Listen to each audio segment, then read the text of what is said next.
What's on the menu today? Important information you can't afford to live without.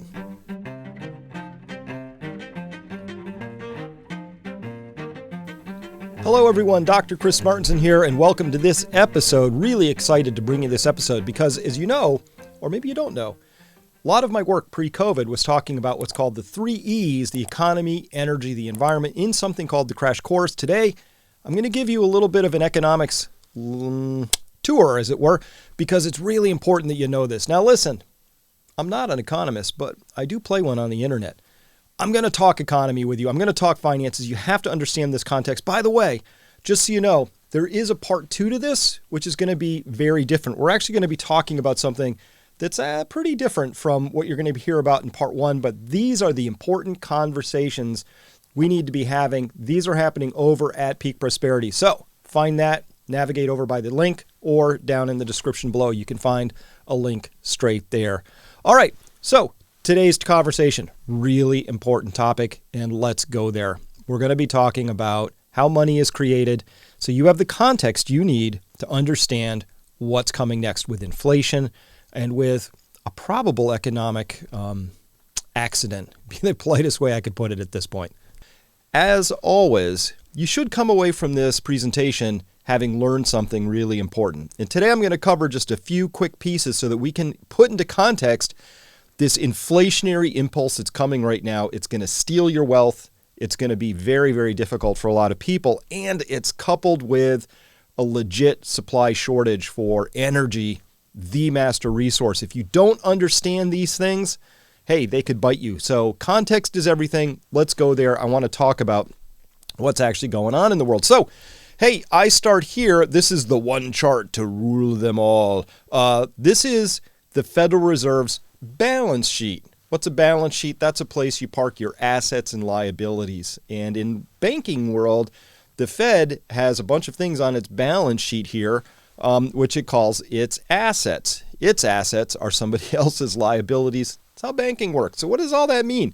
First, let's look at this chart in red. Total assets on the Federal Reserve balance sheet. Why is this important? Because this is the headwaters of the Nile. If you want to know where all that Nile Delta water came out, you have to go to the headwaters of the story. This is it. This is the headwaters of everything. Central banks are the headwaters of the whole currency / monetary story. So, decoding this chart a little bit, looking at millions of US dollars on the left axis over there. What's a million millions? Well, we're talking trillions. So over here, I'll get my drawing tool out real quick so we can go through this. This millions of dollars in millions. So this means that back here, before the great financial crisis, where we see this first giant spike right here, we note that the United States Federal Reserve had a balance sheet that was around $880 billion. So what does that mean? It means that for all of United States' history, it took about $880 billion of fresh thin air money printed out of thin air, which is what the Federal Reserve does, to operate the whole country. Every road built, every bridge, every train, every airline built, every person who ever attended school, every back rub given, everything that this country did for the first several hundred years of its existence only required this much money to be created. And that's complicated, but I explain all of this in the Crash Course, how that works, but it works basically like this. The Federal Reserve creates currency out of thin air. It puts it into the system, and then the system does things with it. Mostly it takes that and loans it out to other people and amplifies it and creates even more currency out of it with corresponding debts. But the bottom line here is that in that great financial crisis, the Federal Reserve decided, you know what, we'd be really unfortunate if Citibank went out of business or we lost JP Morgan. We can't have that. We can't have the banks go under. So we're going to print as much new currency in a few months as the country used in its first 250 years of founding and development. And it did. And it threw it all into the financial system. And that's that first spike right there. But then it got addicted to that. It should have unwound all of that and come down like this, but it didn't.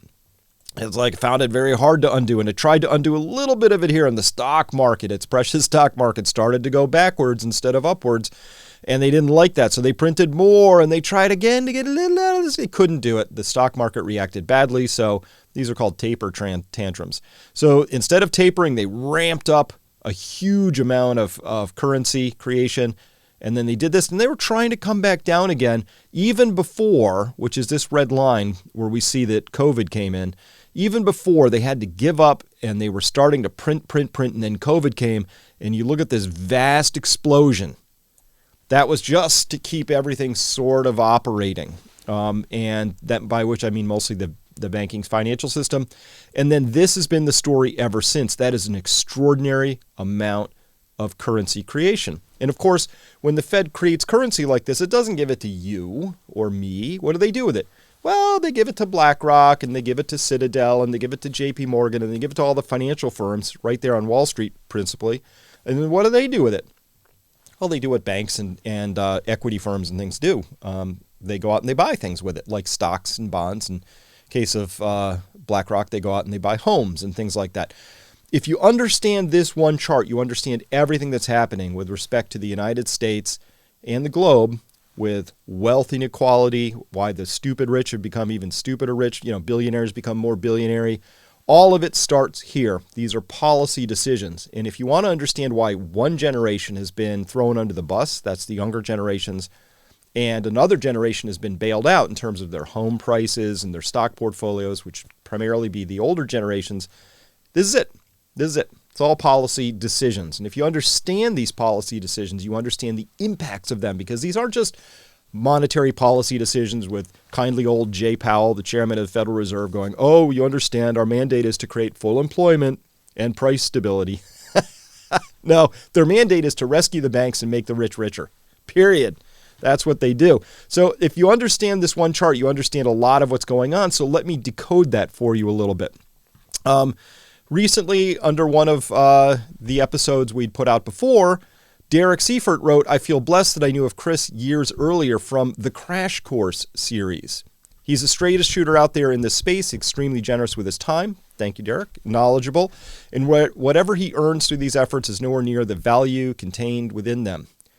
The most important work I ever did in my life. Just maybe COVID's going to rival that someday, but the Crash Course is this body of work, it's thinking that I put down, and I gave it away for free. I could have sold it for a lot, but I decided the world needed to have it. So that's what Derek is referring to here, is this thing called the Crash Course. So good news, if you like my dulcet tones and you like learning, you're going to love the Crash Course because, here's what it is. I put together 3 big ideas: energy, economy, and the environment. And there's all these related ideas around that. Energy has this concept of peak, cheap oil embedded within it. We've got exponential money growth, which is this extraordinary concept that once you learn it will change how you see the world. We've got this global credit collapse. It's going to have to collapse someday. I show how that's true when I go through the economy. We've got a national failure to save. We've got demographics to consider. But on the environment side, we have both waste streams, pollution going in, and resource depletion, non-renewable natural resources coming out. Now, why is this important? And by the way, all of this is contained in a variety, 28 chapters now. And each one of these chapters is anywhere from 3 minutes to, maybe up to 20 minutes long. And you can see here that I cover a lot right at the front. Where do I start? Growth versus prosperity. What is money? Money creation, the banks, money creation, the Fed, a brief history of money, quantitative easing, inflation, how much is a trillion, debt, assets, liabilities, and it keeps going. About the first 10 chapters or so are just about money and the economy. Really important grounding that I think everybody should have, because once you have that context, then you can understand what's happening. It's the same as with COVID. If you don't understand preparing the terrain as a concept, if you haven't looked at the base data under the various supplements like vitamin D and or zinc or things like that, it's very difficult to understand the rest of what's going on with COVID. So same thing. I just unpacked this whole thing. You can find it all here at peakprosperity.com/crash course. And each one of those is an individual video chapter that you could watch if you so chose. The point here is that I don't think you can understand what's happening today or predict the future without what's called a systems view. You can't look at just the economy in isolation, although that's all that economists and the Federal Reserve do. They just look at it as if it's its own thing because the economy is actually a subset of the natural world. And as well, we can also say that within the natural world or within the economy, nothing happens without energy, right? So if you have no food energy, you don't create a lot of new awesome things in your life. Plants that have no sunlight don't grow and they die. Economies that don't have oil pumping through its veins are a lot less complex, a lot less interesting, a lot less dynamic. So you have to look at all three of these things together. That's what the crash course does. It really takes a look. And this is all, trust me, really important to what's going on today in particular. So I wanted to ground there. So here's one of the concepts I talk about. I ask this, and this is a course I teach at Berkeley every year for a sustainability lecture I give there. And this is a question around, well, what is wealth? What do we mean by wealth? Well, if you ask somebody, or maybe in your own head, you think, what is wealth? You're instantly thinking currency, right? You're thinking whatever currency your wealth is denominated in. Could be euros, could be dollars, could be yen, could be pounds. Doesn't matter. You're thinking wealth is actually the currency, but it's not the case. So I'm going to deconstruct that really quickly because this allows us to understand what is happening with respect to inflation that's going to come and take your wealth away. So what is wealth? This is an idea set that comes from The Small is Beautiful, the E.F. Schumacher Foundation. They talk about wealth in three forms. Primary wealth. Let's start there. Primary wealth is rich soils, clean waters, abundant fisheries, thick seams of ore or coal or oil in the ground. That's primary wealth. So we could easily imagine some countries that are rich in primary wealth end up becoming wealthy nations, or can, if they do the other things right in these stories. But a country that fundamentally has no natural resources is going to be fundamentally poorer. And so we would not be confused by this 200 years ago if you wandered into my town or any city and you said, who's the wealthiest person here? They would lazily wave towards the person who owned the most land, right? Because land 200 years ago was the primary source of all wealth. Why? Because that's where we grew the food. That is the primary input energy source for a human, is the food. So if you had a lot of land, you could create a lot of wealth. You were probably wealthy. But if your soil gave out or you mismanaged your land, your primary wealth would erode. Okay. Well, primary wealth is great, but it doesn't, by itself, doesn't do anything until humans come along and do something with it and convert it into secondary wealth. So the ore becomes steel, the fish come out of the ocean and they come onto the plate.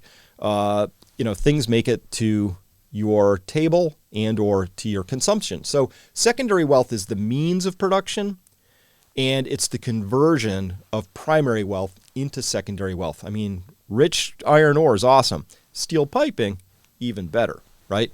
So this is secondary wealth. Now, what we think of as wealth is actually typically just tertiary wealth. Tertiary wealth are things like stocks and bonds and futures and options, puts and calls, currency, Bitcoin, things like that. This picture here is a picture of a former trading floor at UBS, big bank, where they were trading all of these tertiary wealth, these paper promise tickets, these claims. So that's what tertiary wealth is mostly, is people trading promises, but they're really claims on primary and secondary wealth. So let's imagine this. Oh, and by the way, it doesn't look like that anymore. Here's a new picture of tertiary wealth. It's just all computers now, right? Look at them. This must be a down day on the market. They look very sad. But let's imagine now, let's imagine you're Bill Gates. You have several $1 billion. Why is that wealth to you? Well, because you can take that to somebody else and you can trade it for something you want. But let's imagine you're Bill Gates. You have all of his wealth. And I'll give it to you on a hard disk. All of his wealth is now contained on a little USB fob, right? It's in a portfolio, says he's got it. We put him on a rocky island with nothing else on it. It's just a barren rock in the middle of the desert, in the middle of the ocean. Well, what is his wealth worth to him at that point in time? Nothing. Your primary wealth and secondary wealth are the true actual expressions of wealth. The tertiary is just a claim that allows us to get access to that primary or secondary wealth. So this is a concept that's really important to understand, that real wealth is primary wealth, is secondary wealth. Your home, is a real it's an actual physical thing that has real tangible value. It protects you from the elements, keeps you warm, keeps you cool, gives you a comfortable place to exist. Food is tangible, real wealth. Money, currency, stocks, bonds are claims on those things. Even a stock is a claim on usually a productive asset, a real productive secondary asset, a factory, something like that, an enterprise that's converting primary wealth into some form of secondary wealth. Now, the issue is that because the Federal Reserve, with its constantly pumping more and more and more financial claims into the system, it's been fostering a lot of non-productive effort out there in the world. It fosters people who use money to make money. That's called financialization. There's a lot of that. Huge amounts of productive effort in this world are expended by really brilliant people to figure out how to use money to make money. But they don't actually make any wealth in that process. They create more claims and they figure out how to siphon across those claims.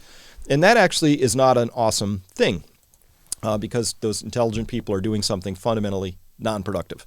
All right, what is money then? We can say that money, or currency, is a claim on wealth. It's not wealth itself. It's a claim on it. It's an important claim. I'd give you that. But it's a claim on wealth. Well, then what's debt? Well, actually, debt's a claim on future money. So if I have a mortgage debt of $400,000, say, well, then that I don't owe all of that $400,000 today. I owe it over the next 15 or 30 years, depending on the mortgage term. So that mortgage is actually, that debt I have is a claim on money in the future. So currency is a claim on money today, in this claim on wealth today, in this moment. And debt is a claim on future money, which itself is a claim on wealth in the future. All right, so that is money. Why is this important? Because you always have to keep your claims in balance with the real wealth. We've seen this over and over again in history. Societies, cultures get in big trouble when their money or their claims gets out of balance with the real stuff. It can even happen in a gold or silverback system. Remember, in the 1500s, Spain figures out how to sail across the oceans and take a lot of gold from other cultures, and they brought it home. They're like, we're wealthy. We're super wealthy now. And all that happened was they brought all this gold back into their country.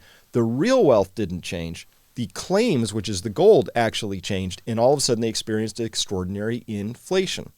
And I put this on a balance because two things can happen. You can get too much money, which drives inflation compared to the real stuff, or you can have what the United States had in 1929 through the 30s, which is your money supply collapses, in which case you have too few claims, and you get what's called deflation, and the value of real things relative to money rises extraordinarily. So balance. We always just want balance. This is my primary critique of the Federal Reserve, is they've driven us wildly out of balance. And it can't end well. It never does historically. It's an important concept to understand.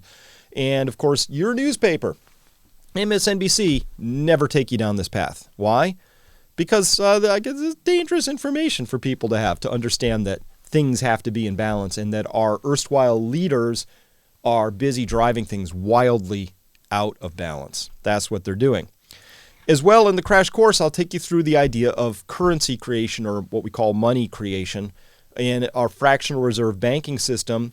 I'm not going to take you through all these steps, but the summary is that for every $1,000 that somebody deposits in a bank, up to $10,000 of new loans can be loaned out by the bank because rules.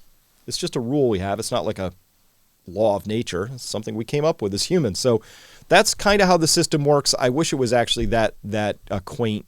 It doesn't work that way anymore. In fact, banks can loan out infinite money these days because the reserve ratios have gone to nothing. But the bottom line summary of this particular point here is that we have this much actual currency in the system, and we have this much debt in the system. And because of that mismatch, there's a rule that comes from that, which is that the debts constantly have to keep expanding, or the system of money we have gets collapsy. It starts to want to collapse. So given that my critique of our money system is, if you have a money system that's either expanding or collapsing, you have a bad money system. And that's the one we have. I can't fault people for coming up with it in 1913. Must have made a ton of sense back then when the world seemed infinite and there were no edges. Today, we don't have that world. And that's the world I'm about to take you into, is where we are in this resource story. It's really critical to understand. By the way, I know I'm going through this quickly. If this at all appeals to you, you're getting little dings like, maybe I should know this. It's all contained right there in the crash course, and you can step through it at your leisure. So let's go back here. Instead of calling this the Federal Reserve balance sheet, I'm going to say this is excessive claims. We went from $800 billion to $8.5 trillion in just a few years. Nothing like this has ever been seen in human history, ever. I mean, there have been hyperinflationary episodes in the past, but in terms of the number of claims being manufactured by the Federal Reserve and other central banks, we've never been through a period like this. So keep a journal, extraordinary times.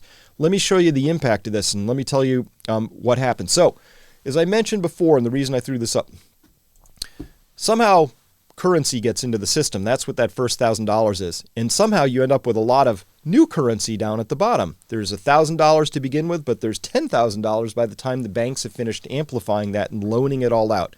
So what would you think might happen if we took $8.5 trillion of initial currency, remember headwaters of the Nile, and we push that into our river system? What are the banks going to do with that, do you think? Well, they're going to amplify it. So this is the actual M2 is a broad measure of money. I like to use the word currency instead, as according to Mike Maloney, he's right. Money has three qualities. Our currency lacks a couple of those qualities. So it's not really money. It's currency. It's printed out of thin air as much as we want. So this is showing here, again, now we're in billions of dollars. So what's 1,000 billion? A trillion. So this would be showing that here when the crisis started, we would say we had about $16 trillion of currency in the system, and it exploded to about $21 trillion just in, well, let me put it in context here. These blue bars here show the amount of money that was created in about a year and 3 or 4 months. And that blue bar all the way there on your right, so the one closest here, that shows the scale of that. And I took that same bar and then I moved it just down there to that lower part to show that all of the currency ever created by the United States throughout all of its history through the year 2001 is equivalent to the currency created by the banking system in the last 15 months. Now, how does the banking system create $4 trillion? Was that 16, 2, 4, $5 trillion? It created $5 trillion of brand new currency. $5 trillion of new currency. Oh, hey, why are the billionaires getting more billionary? It's explained right here. It's a policy. It was a decision by the Federal Reserve to make the billionaires more billionary. It's a system. All right, the currency supply has exploded like that. Well, okay, so if the banks are flush with $5 trillion in currency, what are they going to do with all that? Oh, you know what banks do, right? They loan money. That's what they do. So we would expect to see, global debt hits a record $296 trillion. This is a very recent article here, and we can see that there's been about $35 trillion, $40 trillion of new debt creation in the past year or so here. So the Fed puts in about $3 trillion. The banks create $5 trillion of currency, and somehow that turns globally into about $40 trillion of new debt. That's the system. That's great as long as you can constantly have an explosion in real wealth, because these are all just claims. What is that 40 trillion? It's claims on future money. How much money is out there? Currency is out there, trillions more. What does that stuff mean? It means nothing if you can't buy stuff with it. So that's why when we see our global supply chains collapsing, falling apart, that's pressure one. And we have all these claims out there, that's pressure two. What do you get for that? Well, you get rising prices. Now, I wish that it was just a story of debt and currency, because those two things are easy to understand. We both have maybe currency in our pocket in terms of physical hard cash. We get it. We might carry debts in terms of auto loans or student loans or household loans, so we get it. What do we not get as easily as this concept of liabilities? A liability for you might be you have a teenage daughter who's getting ready to go to college. You know you're going to have to pay those college bills, but you haven't yet. It's not actually a debt you have, but it's a liability you know you're going to carry. When we look at the liabilities of the United States, just these are IOUs. They come in various forms right here. So there's honest to God government debt. That's like treasury bonds and stuff like that. There's private debt, household loans, student loans, auto loans, stuff like that. Then there are pension liabilities.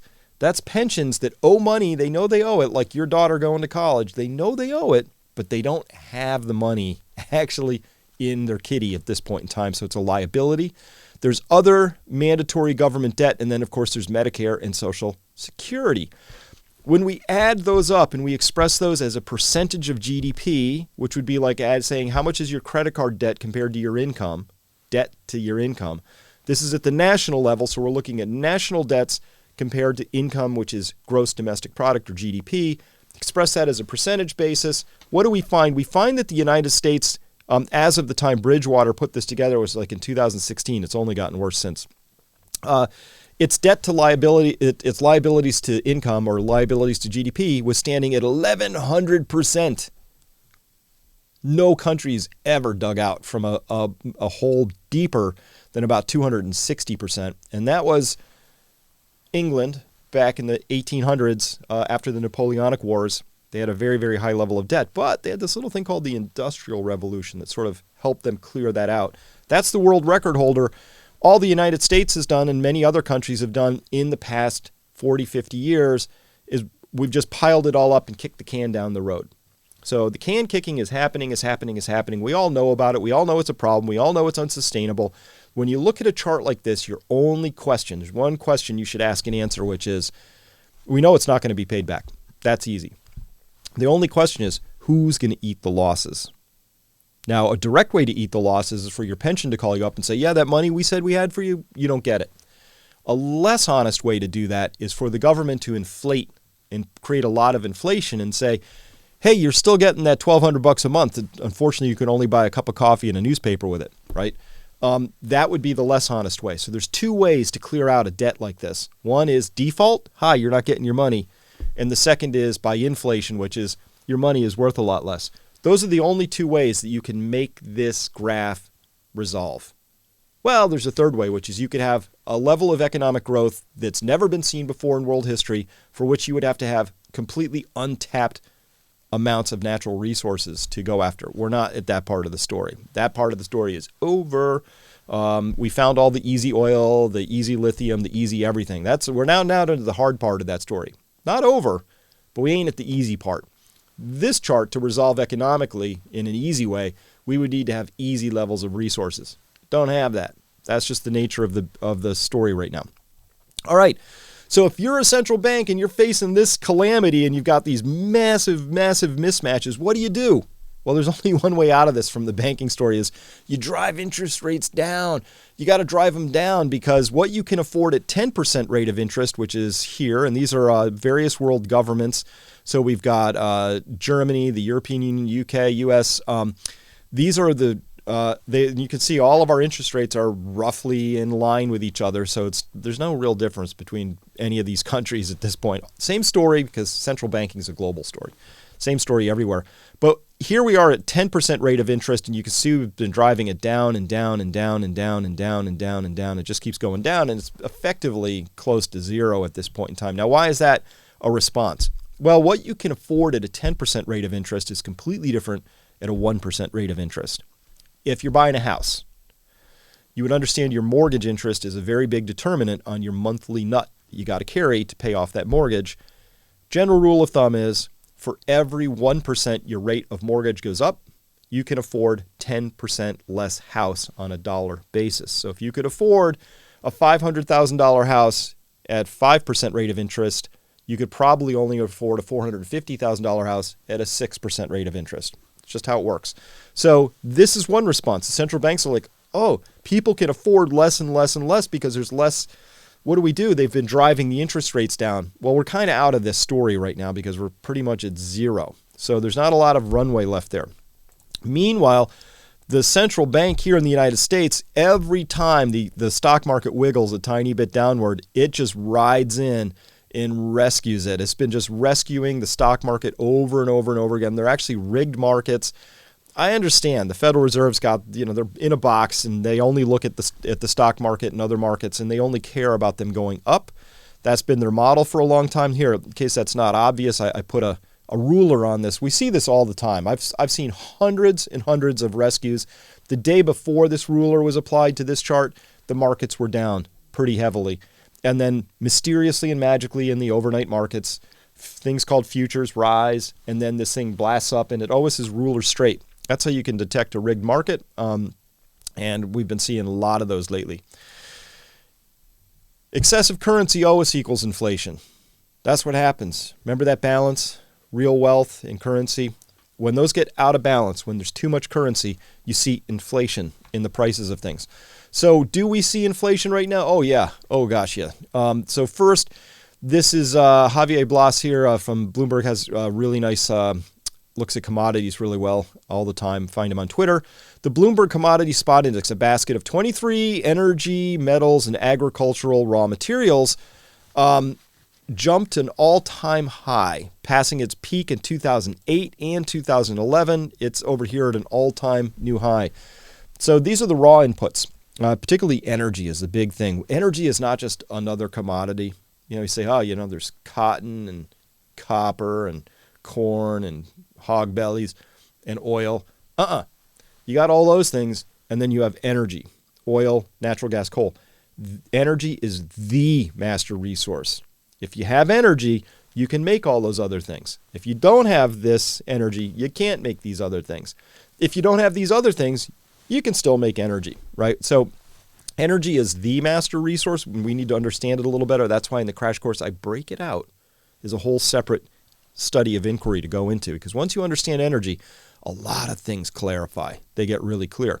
So we see this inflation now is just feeding through the system. I see articles like this literally every single day now, sometimes twice a day or more. DHL and international carriers raising rates to shippers by 5.9%. Just as matches the FedEx rate. This is going to jump on January 1st. FedEx just raised their rates. All the shippers are having to raise rates because they have all kinds of problems. They can't get trucks because there's a shortage of trucks. There's a shortage of drivers. The fuel costs are going up. All sorts of issues going on. So, hey, that's a pretty hefty increase right there. I don't think that's going to be the only one we're going to see from them. I think we're going to see a subsequent announcement. Hey, what happens with UK energy? This ought to be top news. This is huge. Look at the price of natural gas here. Look at this now. It's an equivalent. If you bought natural gas and compared it on a BTU, which is just an energy basis, to oil, it's the same as if oil was trading at $230 a barrel right now in the UK. I wish this was talked about because this is really, really important. In the UK, if you are not talking about this, you are in trouble. So let's wander over. Let's see what is being talked about. Oh, this is a front page from BBC. Let me see. Anything natural gas? Nope. Something about Facebook here. The son of the ex-Philippine president is going to run for, he's going to run for president. 6 hours without WhatsApp. Super important. Is this the end of osmosis learning? That's critical. The most iconic showdowns in cinema. Valuable stuff. A little something from the U.S., something about Tesla, something about Adele. This is what's being presented to people in the UK as the most important stuff. This is your context in the UK. Excuse me. By the way, that's the same context we'd see in a lot of other countries. This energy crisis is so ridiculously important, and they're not talking to you about it. Why? This is called nudging. We've covered this in prior episodes. This is what the system, which, we no longer have like true independent journalism. The BBC is merged with the state. They have nudge units with psychologists. They want you to be nudged in a certain direction.